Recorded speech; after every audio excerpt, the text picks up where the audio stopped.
ជោគជ័យគឺជាការឈឺចាប់អ្នកមិនអាចជោគជ័យដោយអារម្មណ៍ចង់តែមួយឆាវបានទេបើអ្នកពិតជាចង់ជោគជ័យមែនអ្នកត្រូវតែឈប់ស្ដាប់តាមអារម្មណ៍ហើយរុញខ្លួនឯងឲ្យឆ្លងកាត់ពេលវេលានៃការឈឺចាប់ឲ្យបាននៅពេលចាប់ផ្ដើមមនុស្សគ្រប់គ្នាមានកម្លាំងជំរុញទឹកចិត្តច្រើនហើយប្រឹងប្រែងក៏ខ្លាំងដែរតែបន្ទាប់ពីធ្វើដំណើរបានពាក់កណ្ដាលផ្លូវមនុស្សជាច្រើនក៏ចាប់ផ្ដើមបោះបង់ព្រោះពួកគេលែងមានអារម្មណ៍ថាចង់ធ្វើវាទៀតចូលកុំធ្វើជាមនុស្សម្នាក់ក្នុងចំណោមមនុស្សទាំងនោះគឺមនុស្សដែលធ្វើសកម្មភាពតាមអារម្មណ៍ឬចិត្តចង់តែមួយពេលចូលធ្វើជាមនុស្សដែលនៅតែបន្តធ្វើកិច្ចការងារនោះទោះបីលែងមានអារម្មណ៍ស្រឡាញ់ពេញចិត្តដូចមុនធ្វើបែបនេះអ្នកនឹងអាចទទួលបានជោគជ័យពិតប្រាកដ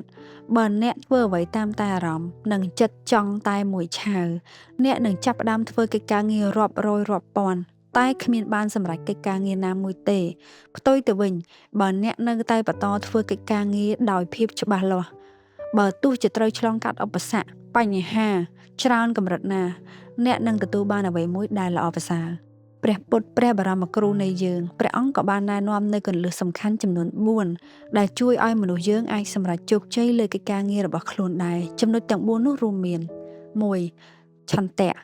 សំដៅដល់ការផ្ដោតចិត្តទៅលើបំណងអ្វីមួយឬសេចក្តីស្រឡាញ់ចូលចិត្តក្នុងកិច្ចការងារនោះ 2. វិរិយៈសំដៅដល់ការខិតខំប្រឹងប្រែងប្រកបដោយសេចក្តីព្យាយាមនិងភាពអំណត់អត់ធន់ 3. ចិត្តៈ